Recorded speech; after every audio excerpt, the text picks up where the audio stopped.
Okay, here it is. The moment Jube's been waiting for. The infamous Grubby presses neutral A set. So, I looked at the bracket for Makings of a Masterpiece, and I saw that Grubby was in my side of the bracket, and I thought, all right, well, that'll probably be where my tournament run ends. And it was somewhat true. Grubby got me. A quick intro before we go in. Grubby and I have played traditionally, historically in the past. We've played a lot of sets together. We haven't played so much lately. Grubby hasn't been running the game too much. But there was definitely a section of time where we ran a lot of sets, long ones, and learned a lot from each other. So it was neat for cementing our understanding of different matchups and situations. And this was one of them. I think Grubby started to pioneer some of the things that I think are really strong for Argagarg in this matchup. I didn't... Jube does them too. I don't remember exactly who came up with them first or was trying them out. Maybe they both independently ended up on some of these ideas. But it turned out that, like, Arg jumping, normally a very bad idea, very slow, very committal, can be very good against Rook. And so Grubby messed around with these weird jump back A ideas, and they got a lot of traction, and I think they turn out to be the correct way for Arg to play the matchups in some spots.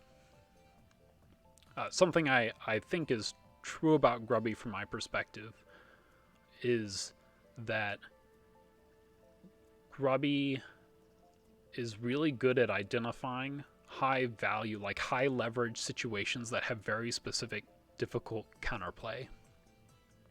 Oh, Jube says that Grubby comes up with ideas, I just steal things. Alright, so Grubby came up with it. So Grubby's really good at identifying high leverage situations that has like super specific counterplay and something that's like really optimal and really rewarding. And Grubby tries to learn them and execute them as much as possible. So, like, there are things in the DeGray matchup he tries to do that are very hard, but he's committed to doing them, and that's like something he finds interesting about the game, and also something that gets him value in matches, right? So that's a strength of his. It can also be his detriment in like a practical set where you really want to win. Sometimes he'll be committed to things that are difficult, and they won't break his way, because they're really hard to do. So, yeah, I think Grubby's a really great player. That one specific like thing is an extra punishing weakness, I guess, when we play, because I play Rook, that really hurts you whenever you make mistakes, right? So, with that little introduction out of the way, Grubby's a great player. I highly recommend getting a chance to play him whenever possible. But we'll get into this match. Should be a good time. Oh, let's change it though. This is going a little too fast. Got to go to Rook speed, 0.75.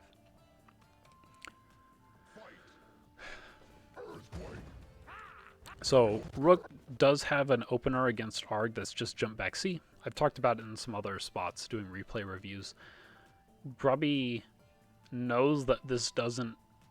This jump back C beats like Arg's immediate neutral A.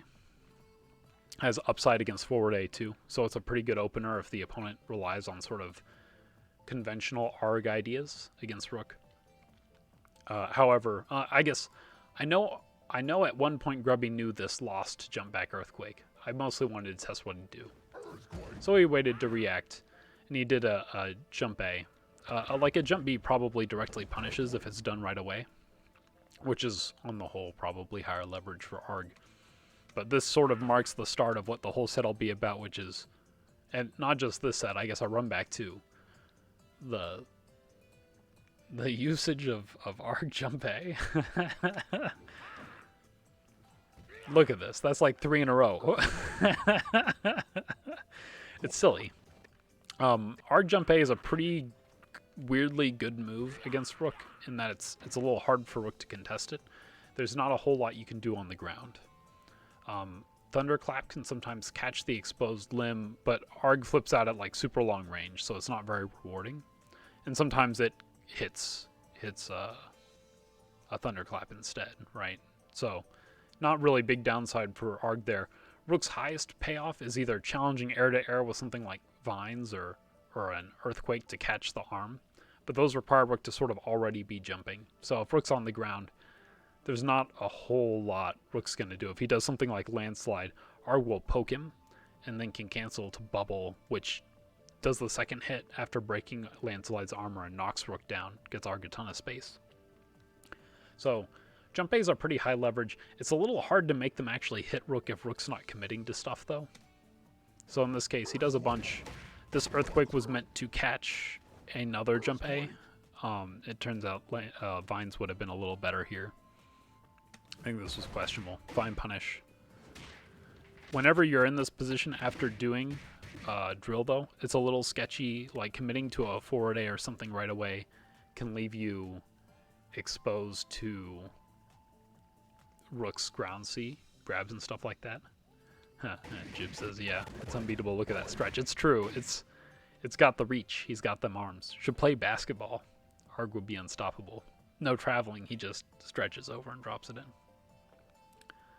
Although I guess he does say traveling when he uses bubble, so that might get him pulled off the court just on principle, huh? All right, so yeah, so Grubby has some patience, doesn't commit to something right away, just maybe because of the threat of Rook's ground C afterward. And then does a neutral A. This is the range that Arg wants to do it predictively. This is also the range that Rook kind of wants to clap. I was hoping that he'd go for projectile setup. Rook doesn't get paid off the most for predictively jumping at most of Arg's projectiles, but it can be a good way to get in and get like 3 damage.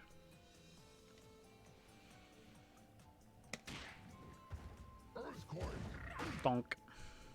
Fine punish. Another nice thing about using jump A to punish an Earthquake is that you don't get put in that awkward position that drill does where you're suddenly vulnerable to Rook stuff. So, getting this set up, I'll do some predictive thunderclaps. Different timings of Goldfish get beaten by clap in that situation. This is a very, very hopeful Earthquake. This is a very common pattern when I'm playing against Jube. I hate it. I hate that I do it. Is this kind of jump, and then I Earthquake on a Bluefish and get punished. An upside of what Grubby's done so far, too, is I've gotten pushed to the corner. And Arg actually gets... Having your opponent in the corner is good because Arg can give lots more space to be safe. Arg also gets better chip and setups off of it. I use Splash there to get over the Poison Fish without taking it, which I think is important. That's good. I've done a little bit of thing to punish the jumping around. But I think that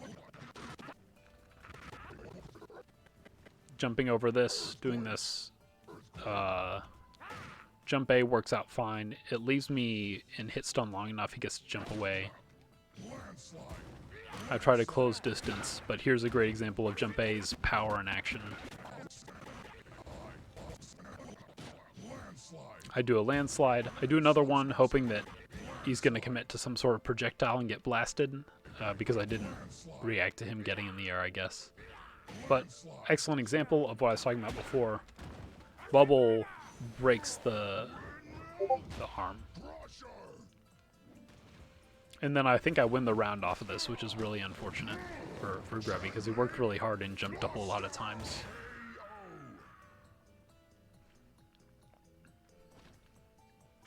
So that whenever your opponent makes creates a situation, like if Arg ever makes a mistake or lets themselves get caught somehow, you just have to hope you win off the mistake. And it's not always a mistake, but a lot of times it is. Usually there's something else that Arg might go for. So the back A here is meant to catch like a neutral A opener. If Arg does Bluefish, it breaks the projectile as well. So this is pretty high utility. Calls Giant Fish, which is fine. That's a pretty hopeful grab. Whenever Arg does different kinds of jump A's, you think that maybe you'll get a punish whenever he lands. Always have to be watch out for the bubble mix-up. It's crazy high risk for Arg, though. Like, really, really bad. Definitely something to be careful of. But calls River off the knockdown. That's always good for Arg to work with. The pushback's strong. Projectile setup's nice. I sort of get lucky with the fact I don't really get punished for clapping the limb there. The Thunderclap doesn't tend to perform super well.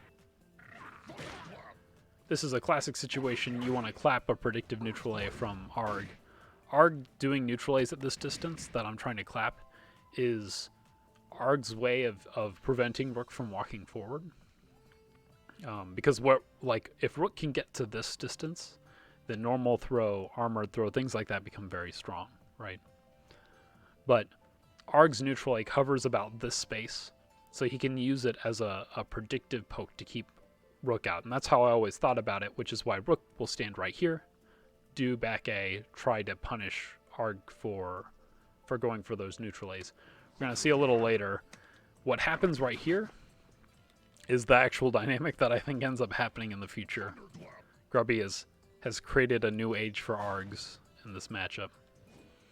Wait for Rook to whiff of Thunderclap because he didn't do anything, and then use the neutral A to punish. So in this case, I managed to recover just in time to block, but as Grubby shapes up his timing, it just works as a perfectly functional whip punish. So now he gets some chip, sets up a spot. This is a really dangerous neutral A in theory. If Rook is able to jump super, then that's like a potential round win. And it's something Rook always wants to think about whenever Arg does this blue fish. It's the most common spot that Arg will go for a neutral A, right? But as we found out over time, grinding the matchup, Arg can also always just back jump here and be really, really, really safe from Rook. So, assuming that Grubby was going to take his million miles of space and just back up, I assumed that I should do something else over here, maybe like an earthquake or maybe a jump forward A. Either way, it wasn't going to work. Good call by Grubby. Gets the counter 8, gets the knockdown.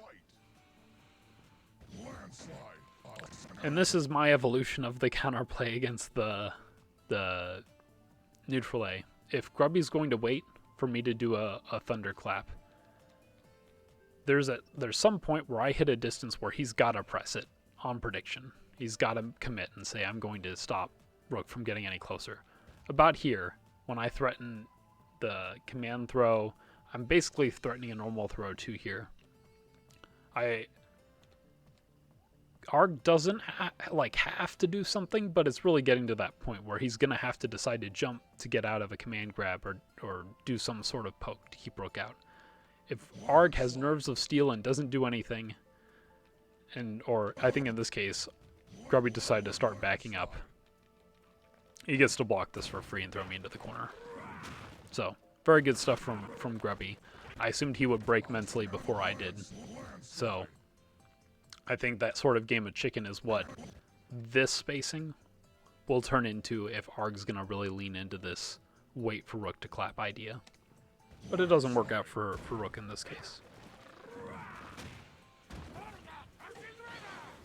So that's a really, really, really greedy sequence. Whenever you've got a knockdown, you can do stable things like set up a blue fish or something, create block stun to keep Rook locked down as soon as he wakes up.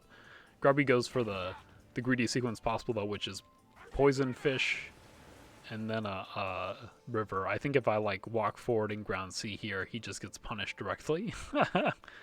And does a fine neutral jump to sort of mitigate that. If Arg wants to be a little more safe, you can probably do a half of that and also call a jump super. Arg's meter's just sort of burning here. There's upside to holding meter for sure because bubble shield's busted. It's really, really strong. But meter's here for Arg to use it, and meter's what enables Arg to do greedy things safely. You can also do greedy things just on their own. There's the risk to consider though. So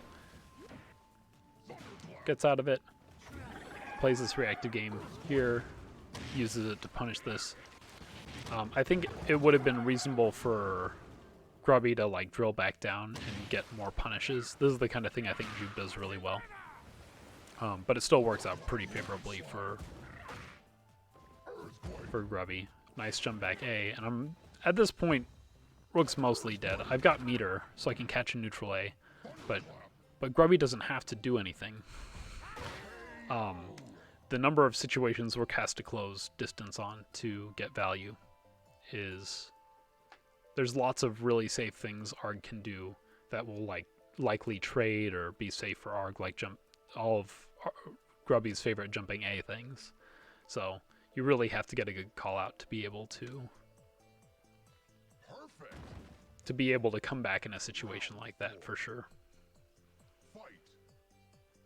Okay, more claps at the start of the round. This is, and I think Grubby mentioned it in the Twitch chat after our games were over, is Grubby did start out trying to whiff punish Thunderclap with a reactive forward A, which is a neat sort of idea, right? Because it reaches a really long distance on the ground. There's like upside to it that's pretty clear. One of the problems probably is that forward A extends Arg's hurt box early, which definitely seems like it could be a detriment, which means that Grubby wants to wait till the active frames are gone and then do a forward A, which is a tighter window than just what we'll see later is doing a neutral A. As soon as he sees the startup of clap, he ends up being safe and bonking Rook as a result. So really good whiff punish from Grubby, but he finds even better stuff later. And that's good. This is really nice for Rook. This neutral A is likely going to hit Rook under normal conditions. It reaches out at this sort of angle. Rook's in the middle of walking forward. Landslide does lower Rook's hurt box though. So what ended up happening here is that Landslide made me go a little lower and this whiffed, so there was no cancel possible for Arg. So not only does it get to hit, but Arg didn't get anything either. I get immediate Landslide.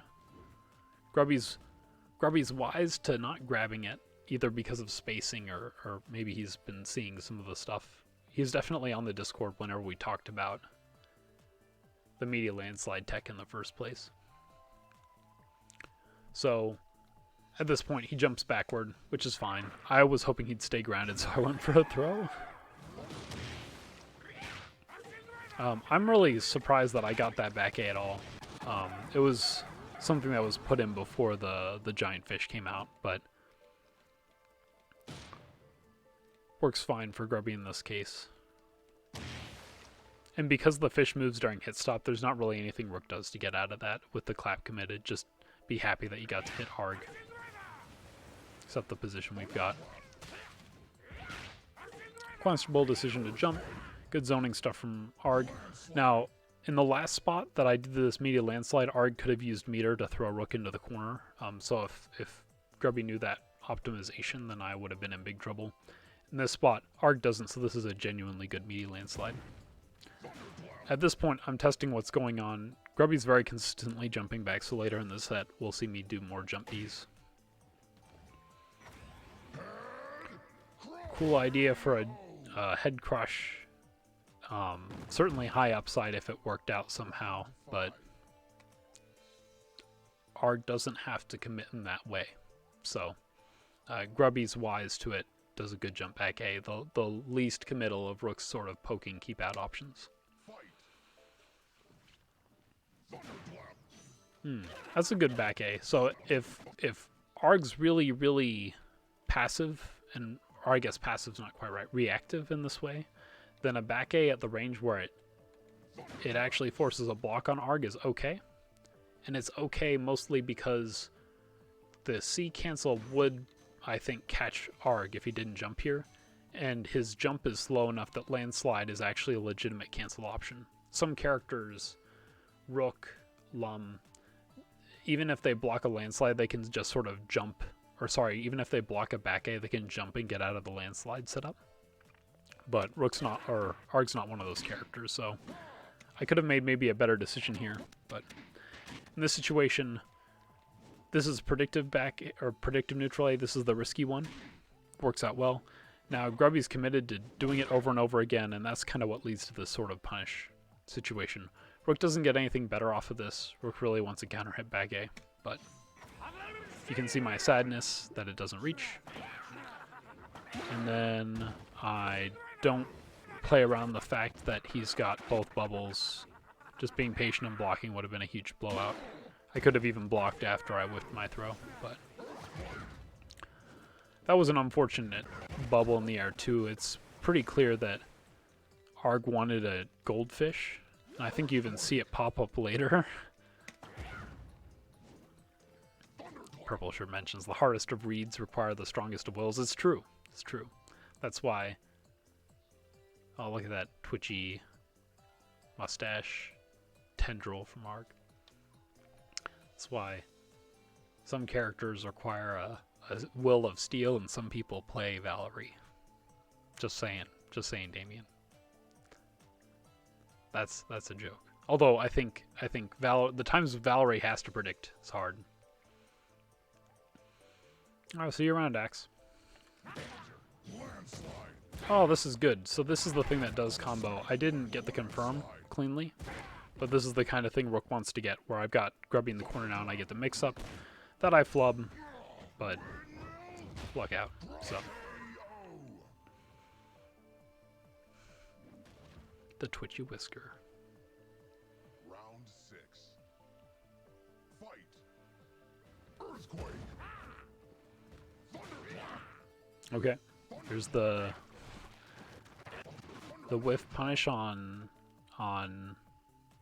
Thunderclap with throw. This is an interaction that'll sometimes come up in games where you like whiff a Thunderclap on purpose as Rook and then you use ground super or something to punish them trying to poke you or throw you. Would have had upside here. It'd be pretty funny, honestly. I was not thinking that it would matter. And it's, you know, high risk, as you'd expect. So, big punish. Unfortunately, this is one of those, I bet there is a combo here that Grubby could get, where you, like, do a jump A, and then if the giant fish hit second, I would have been in hit stun long enough, certainly, for this to combo, and then he gets a blue fish, and then he gets a forward A or something.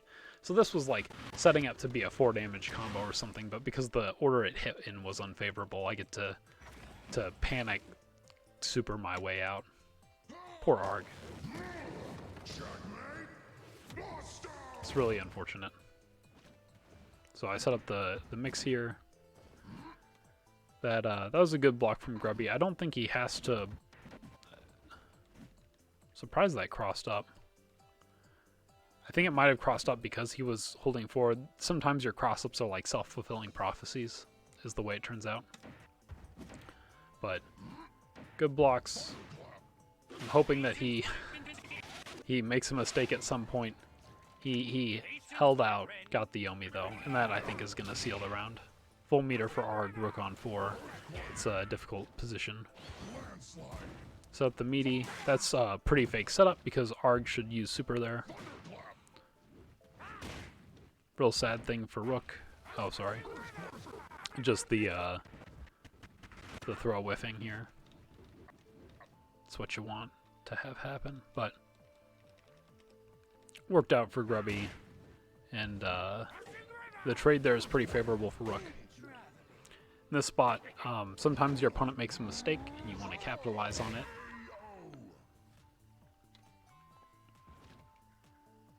Oh, that's an interesting point the purple shirt brought up. Back when there was that mega combo with Giant Fish and Neutral A, Grubby might have been able to cancel the C to like get a combo that knocks down. It's possible, maybe. There's a lot of startup on both setting up and popping jump C, and the way that worked out, I think it would have to be a situation where that just naturally combos jump A to jump C, which I don't think is a thing. But I don't know for sure. Could always be worth looking at. So I've gotten some rounds here, but I think at least half of them, two out of 3, were from mistakes, from gifts given. This is a good example of there's probably like a frame or 2 left before this grab becomes active. At the point where it is active, I think the fish is what saves Grubby. Oh, bubble combos? Cool. So, good stuff. That is a high leverage bubble in that situation, that's for sure.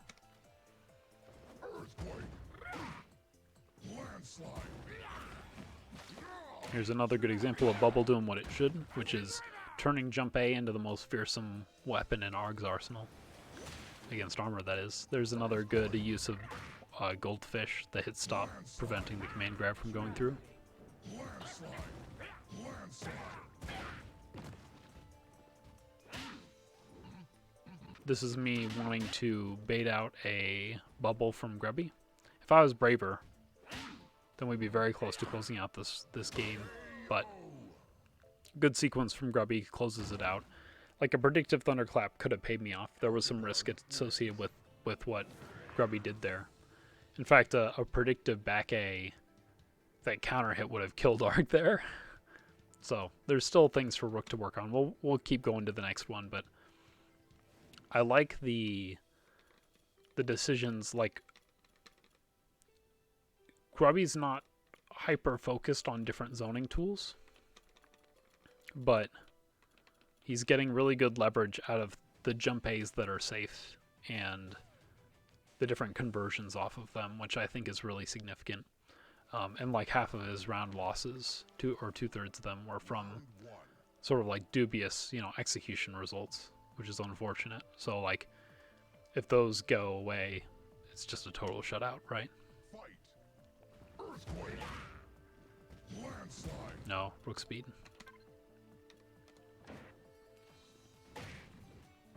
Good jump A's. Here's the cancel. I'm just trying a lot of things at close range. What saves me in a future set, I think, on the whole, is starting to just use vines a lot on prediction, which is normally not a great move against Arg, but Grubby's jumping so much. There are gaps here. A lot of the situations where he's jumping, we'll jump back to the start real quick.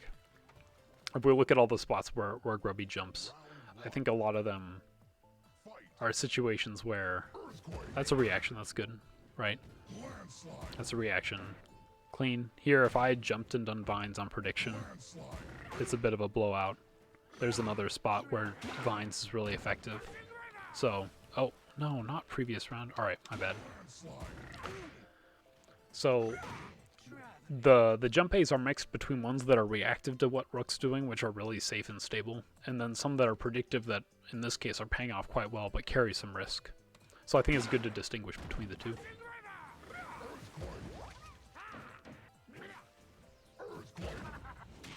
This is another earthquake that is very, very, very telegraphed. It even loses really hard to neutral A. Neutral A will counter hit here and give Arg juggle for 2. So, not a really good play for Rook to make. If Arg's going to do like a back A, then sure, it's fine. But Grubby jumps backward, which is correct, and gets a good punish. That was a hopeful jump super. Sort of the idea that it's the typical bluefish situation. If Grubby's feeling up for it, maybe he'll throw himself into my arms. But it does not seem to be the case today. That was a fine jump back A, very safe. That one, the jump back A probably wasn't vinesable. And then, what was the thing that killed here? Yep, and blocks a landslide. Me being desperate. That landslide was very low value. It like gets through a blue fish or a poison fish, or like I guess any projectile setup, maybe it does okay. But anything involving Arg's stretchy arms is gonna trade at best, so I don't expect that there's many situations where that landslide actually works out. Perfect. Round 2. Fight. That's a very scary opening. If Rook just walks forward and does the throw, then Arg gets mega punished.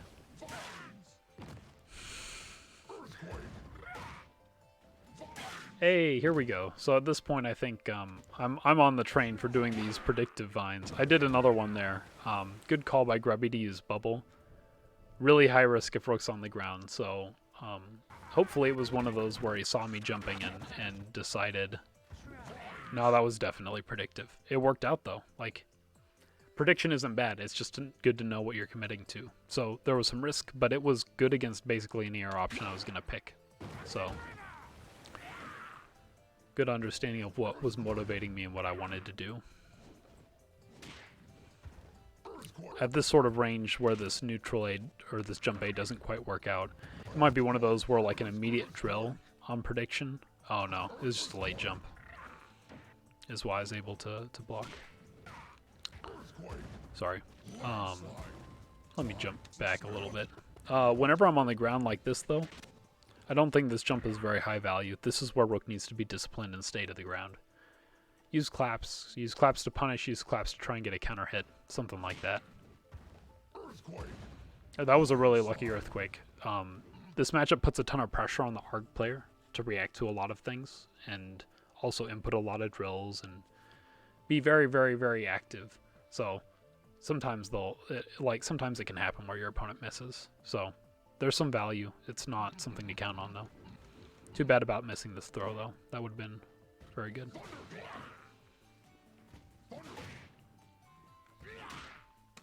And here, Grubby's doing these jumps that are risky if I decided to jump in vines, but there are many ways where me jumping doesn't work out. It's one of those things where on a sort of a continuous timeline of guesses, me jumping has many bad results and a few good results if I predicted really, really hard. With how frequently Grubby's been going for it, maybe it's not a hard prediction, but it's good to recognize the risk involved. And there's me closing to that distance where I think Grubby's has to commit and going for it. Grubby did not, which was a very good call. Throwing me into the corner is extremely high value. Does this... I wonder... This seems a lot like... What is it? 3, 4, 5, 6... Alright. So that goldfish, I think, covers Arg from Rook's ground super. If Rook has really good timing and delays properly, I think Rook does get to punish this. But that was actually despite how it looked to me at first, it looked like a very greedy sort of setup. I think that goldfish does a lot to cover what Arg's trying to do. So with that, I think Grubby's basically sealed the ground. Oh no. He should have sealed the round. Alright, empty jump throw? No. Thought for sure I'd go for a throw. That's fuzzy defendable. But it's hard to execute, so.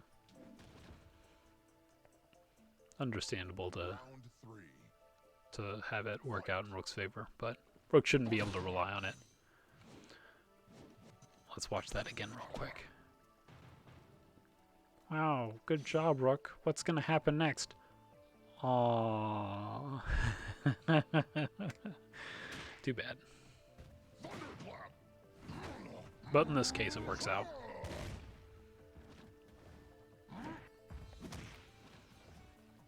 So when Rook's on the ground, again, we're kind of seeing that back A is Rook's strongest tool for punishing Argon prediction. Oh, this is one that works out for Rook. Really unfortunate for Grubby.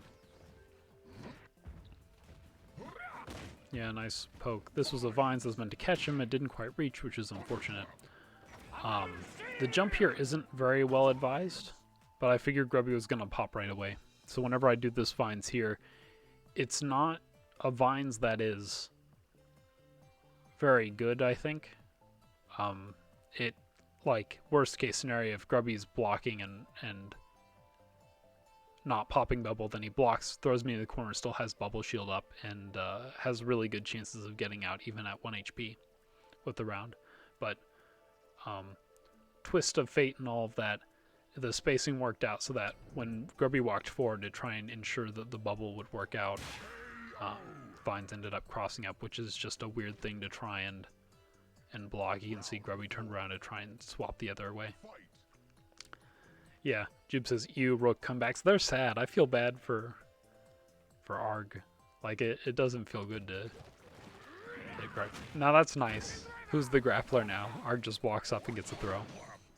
I think there's some value in this, especially with, I think what helped this along is Rook doing Thunderclap here.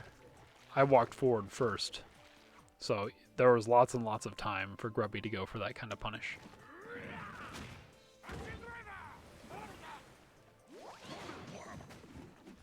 Good clap, good throw. Worked out. And it nullifies the upside of Grubby doing poison fish. At that range, it was very, very greedy. I think, is my evaluation, anyway. And then not blocking on 3 is reasonable sometimes, but that's the kind of thing that Rook definitely wants to see. Round 5. Fight. As Rook, you want to do enough empty jump throws at 3 that your opponent will sometimes Yomi for that extreme upside, especially in like the Arg matchup. And incentivizing your opponent to Yomi is what gives you opportunity to get those forward jump A's. And there's also maybe some risk. Maybe your opponent thinks it's not going to cross up or whatever, and you get some extra upside. But recognizing your killing option is good. This is bad. Rook needs to confirm these. There's no way around it. Landsliding for 3 and knockdown and getting Oki afterward is really good. Nice setup here. At this point, I'm pretty confident that Grubby's always going to jump whenever I do those meaty landslides. There will probably be a time where he doesn't, but until shown otherwise, I'm probably going to just keep doing vines. This is a good one for Grubby. Definitely gets a bubble pop there, pushes me back out. It's not the greatest upside, and this is actually a really good window for Rook. I'm not like super low on health, and for a while Grubby won't have meter to work with. So it means that his greedier options in zoning are more likely to get punished. And if I do happen to get none, I don't have to play as hard of guessing games. So even though I got pushed out of the commanding corner position, I still get upside off of something like this. And that's really sad. Good call on Grubby to jump out. Made the right read that I was going for the command grab. But the backward bubble ended up not reaching. And that's like a tricky input, like a jump back for bubble pop or whatever. Especially in like desperate scrambly situations. And as Purple Shirt says, that's Rook. Spend so much effort to keep the golem out, but one misstep can just be death. And as a Rook player, you want to make sure that's absolutely true. Ideally, you're creating situations that make it hard for your opponent to play correctly. And like that, we're reaching the round. I think this is the one Jube's excited for, where Grubby just stands there and neutralizes me over and over again. Yeah. So, it's a good one. I hope everybody's ready. Good old Grubby. Alright, so it begins. Let me put it at Rook speed. Back A. He's trying to go for whiff punishes. They aren't quite working out. Little pokes here and there. This looks very similar to a round we played earlier today. Maybe our first round. I don't know what's going on. But I'm sure we're about to get there. Here it is. This must have been like the moment that Grubby had been waiting for. And I'm sure he'd been thinking about it before this point too, but this must have been the trigger, right? Whereas like back A, he recognizes it's going to happen. Goes for that neutral A. Bonk. Get that whiff punish.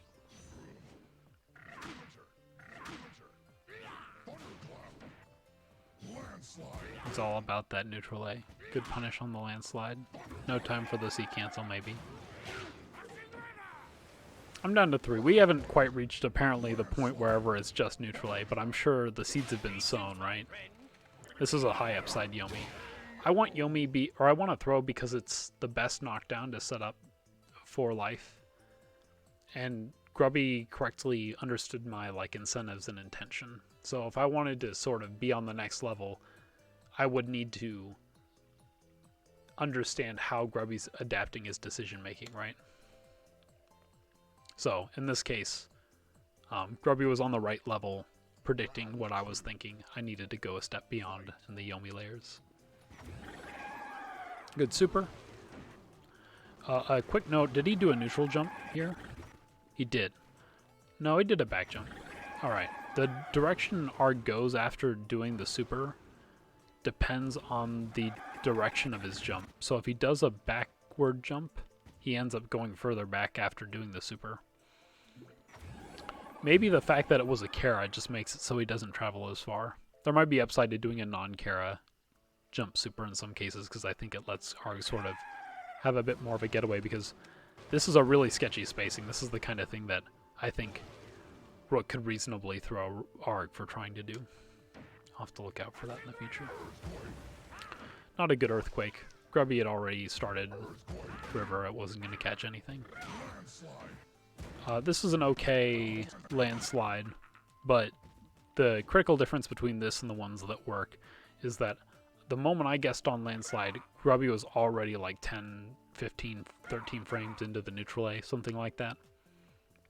It was about to hit, so he has plenty of time to let it complete and block before my 25 frames to startup are over. For all I've talked about neutral A, we haven't actually seen where it really breaks down yet. It must be in the back half of the game. This has got to be like the most optimistic thunderclap that any Rook's ever tried to do. You see a wave, a goldfish, a purple fish. There's probably a blue fish coming right. What's Rook decided to do? I'll just break these projectiles real quick. What's this supposed to do? Very bad. At this point, I don't think there's anything I can do. That's not actually quite true. If I had done this, executed this properly, this is my one shot. I got an Earthquake. At this range, I can't Landslide and do a Thunderclap, but I can do a meaty Landslide by doing a jump first. And Arg doesn't have meter, so it's a real option. So how far off was I? I was 1 frame off. It always looks bad when you watch it at full speed, but 1 frame later and I would have gotten a Landslide. Instead, I get a Vines and get killed as a result. If I had gotten the media Landslide, then I could have played the mix-up game with Grubby and had a shot. But that's the way it goes. Round 3.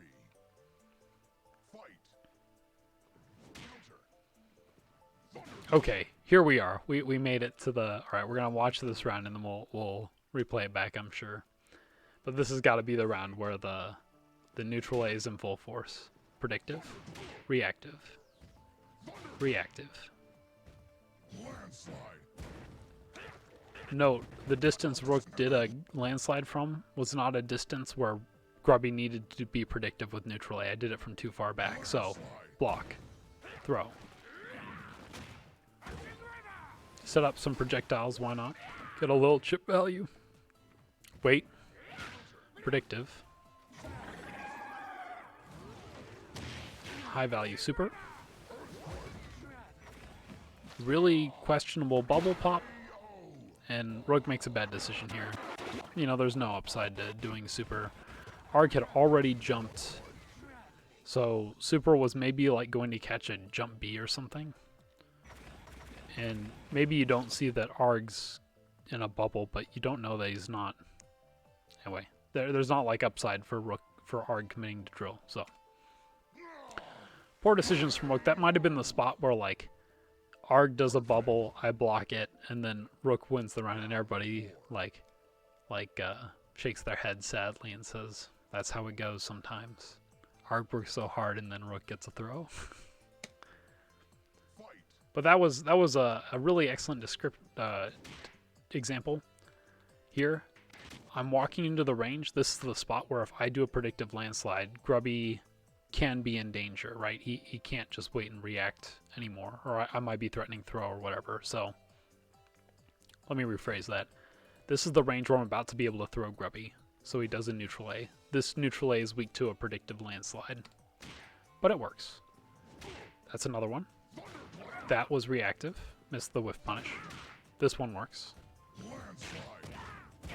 Predictive forward A to try and keep me out because I was entering this range where he was thinking I'm going for a back A.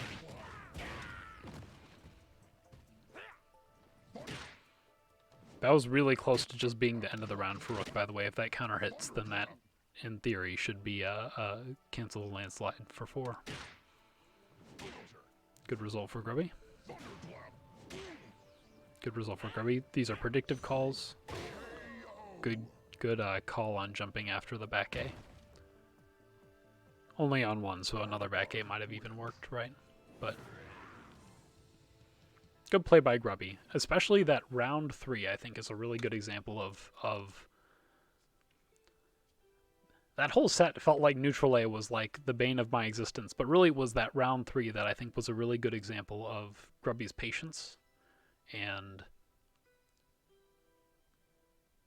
doing the correct mix of predictive and reactive neutral A's. In fact, I think it was good enough. I'm going to pull it up real quick and we can watch the sequence again.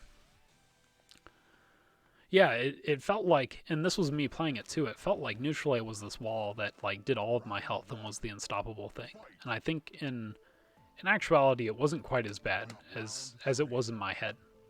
But like that's like mentally powerful too, the way that this round felt to play. It's in the moment it can feel hard to call out like that was reactive. There was nothing, so that was Arg being reactive, right? Predictive. So far we're like 2 for 2 as far as, we're like 2 for 3, reactive versus predictive. And it finishes it off. But when I was playing the match, it felt like I didn't have a tool to get in. It felt really insurmountable, right? And this is another spot where I feel like I know I can't just do a back A because Grubby's gonna bonk me for it. So what I don't do is I don't identify the space where Grubby has to predict, because eventually Grubby does. In fact, he predicts more than he reacts in this game, or this round. What, we're 2 for 2? Then the prediction gets punished. Prediction, prediction, prediction, prediction, prediction, prediction. Like, there were a few really good reactions in there, but like half that stuff, more than half, predictive things. They're, oh, this isn't the right one to bring up, my bad. But I think that's the thing that's good to recognize, I guess. And it was hard for me to feel in the moment when I was playing that round, because when you play it back in real speed, it moves pretty quick. That identifying correctly which things are your opponent predicting and which are reacting, and what forces them to predict, is all very important. As Rook, you have to know when your opponent's incentivized to predict, and you need to use your powerful options like Landslide or GC to punish them for it. So I hope that was like a useful thing. I feel like, 3 game sets always take a while to talk through, but very interesting stuff. Well played by Grubby. I think that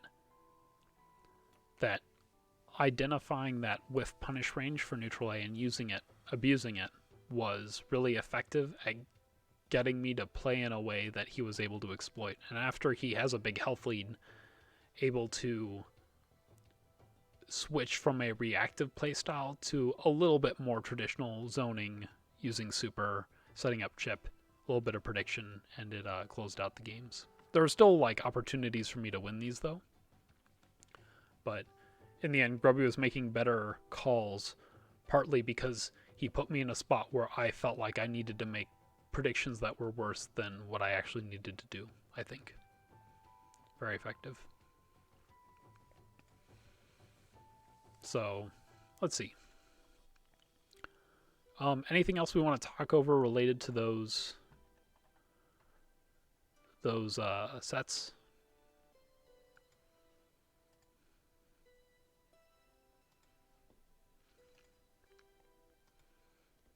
Can certainly touch on any other topics.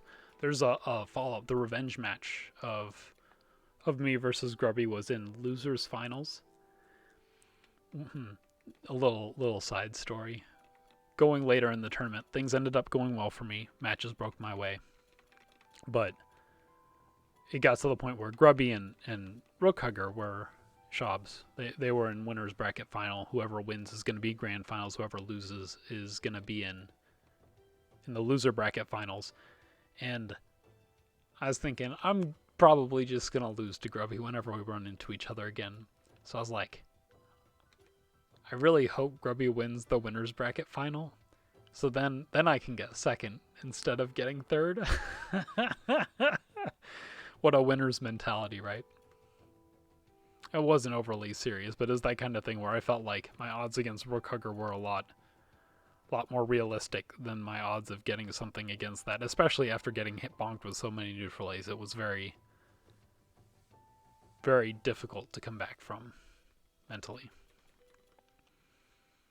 Yeah, so I think the goal for Rook's counterplay in that situation is to walk to the range. We can hop over to the practice room real quick so we can maybe illustrate different spacings. I think the answer to what Grubby was doing is like a round start back A.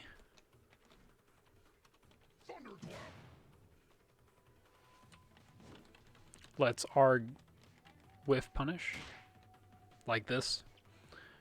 So whenever we're at this sort of round start spacing, basically where we were set to after I'm hit as well, this isn't the range where Arg has a reason to predict with neutral A, because if he does it normally, it whiffs, right?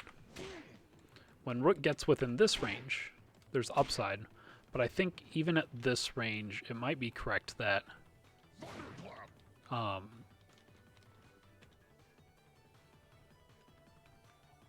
me see. I have to remember my buttons properly. So this is really important. Even at this range, where neutral A hits Rook when he's standing, Thunderclap pulls back Rook's head a little bit. So this is I think the critical thing that Grubby identified in the set, is that there's a spacing where you bonk Rook for walking forward, which is good. But the same spacing where you bonk Rook for walking forward is also the spacing where Rook's back A, if he does it at about the same time as you, lets him punish you. That one, I get counter hit, right? So it's a sketchy sort of thing. So what Grubby decided to do was not try to contest Rook standing at this position, because at this position, all Rook really represents is like a back A threat. And even if Rook does a back A on block or something, he's not really presenting a mix. I don't get a throw here. So all that Rook really represents whenever he gets this block is a closer position to like walk down with, or maybe getting the C throw. But as we know, Arg's back jump is really safe if he's willing to give up space. So to sort of summarize the idea that Grubby demonstrated in that game is that you don't have to predict at round start spacing when it misses. You don't even have to predict at the range where you can hit Rook, even though intuitively that's when you want to start smacking him with neutral A. You only really need to predict when Rook's at like this range, where he's about to be able to throw you, and this becomes a threat. When those two things are real options, that's the spacing you have to prevent Rook from reaching, is like right here. Right here is not so bad. So as Rook approaches from this distance, you smack him. And as Rook, as you approach this spot right here, this is where you press landslide, so you punish Argagarg for predicting. What really threw me through a loop in that set is I thought the range where Arg had to predict with neutral A was right there, this spacing. So that was the spacing I was playing around with my back A and landslide, but Grubby identified that the spacing that actually required prediction was like right here. And so I was picking options at this range, and Grubby's answer was always the same, and it always beat me, which was waiting and reacting. And in reality, the correct thing was for me to advance to like right here and then do something. And I think that's a really neat thing about Fantasy Strike. It's true for fighting games in general, that like minor changes in spacing can mean a lot, but especially Fantasy Strike, we don't have so many like system mechanics or like crazy systems that there's no instant air dash or interactions that happen. So what will always matter in this game is these little differences in spacing. But yeah, Jube mentions, so I guess the question is, how does Rook arrive at range X? If this is where Rook wants to be to make a prediction. And it's tricky. Probably walk and block. You can go for Earthquakes. Earthquakes are high value if they pay off, but I think more often Rook has to judiciously sometimes jump projectiles and close in, because the buttons Arg uses to stop Rook from closing space, things like forward A or whatever, they're very committal. So I think Arg doesn't have any as many buttons that directly contest Rook's approach if Rook is slow and patient. Except for Arg's Super. Arg's Super is really strong in the way that Rook can't jump over it or work around it. It's not... what was I saying? I totally lost my train of thought. Somebody pinged me on Discord. People are talking about DeGray Rook matchup. A lot of stuff, Rook has some sort of answer, or he can like walk and block and gain space. But Giant Fish does enough block stun that it really lets Arg set up like a wave. It doesn't use up his traditional zoning tool, so it's a great way for him to reset positioning. And it also lets him set up Poison Fish if he wants it. So I think the challenge for Rook is when you're at full screen, you have to play a stable game. You'll probably get to here or whatever. Then you'll get Giant Fished. And you'll be back here. And then you have to get here before Arg has meter again. So you can play the game where you get to this spacing. And that's when you make predictions. And a lot of that's easier said than done. Like when we play Jube, I think something that Grubby doesn't focus as much on and that you do really well is leveraging Arg's zoning patterns really effectively in a way that is very inconvenient for me to try and work around. And you'll mix in like judicious forward A's and things that poke my claps in different actions I take to try and get around the projectiles that aren't super high risk for you. So I think that's the kind of thing that you've got going on that'll make it hard for Rook to execute this plan, is reaching this spacing is really important. Grubby was not working as hard to keep me from reaching here, because when I was here I was like misevaluating, right? And he was paid off for it really heavily. But I think if from the start I tried to be here, then the fact that I'm not getting zoned at full screen so much becomes much more relevant because I'm getting more profitable guesses from being at this range. I'll also read Purple Shirt's words of wisdom now. Eating too much cake is the sin of gluttony. However, eating too much pie is okay, because the sin, or as the joke goes, the sign of pie, is always 0. Wiser words have not been said. So I guess that's a good spot to end the Rook Arg discussion, yeah? From round start, Rook's at an okay position. But I don't think it takes too much. Arg can play more passive, and the distance Rook has to walk to threaten the really powerful stuff is pretty long. So it takes a lot of grit for Rook to walk this way, and Arg's got a range of times he can try and poke Rook back out. So the very first round is probably the scariest, and if Rook's able to seize momentum and win rounds while Arg doesn't have super, then further rounds will probably continue to be more favorable for Rook.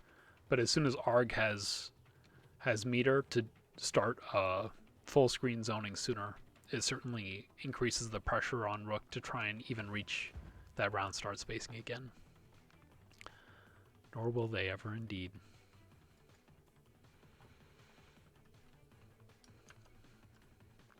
So I think that wraps it up. Also good to see. I know we've talked before you're on the Discord, but X Delta, is that the way to XDTLA? Who are you again from the Discord? I know we've talked before, it's just been a little bit. Oh yeah, it's Y20, that's right. Good stuff. I didn't see the usual emojis, you know. That's how I identify you now. Alright. XDTLA, you got it. Well, good talk, good review.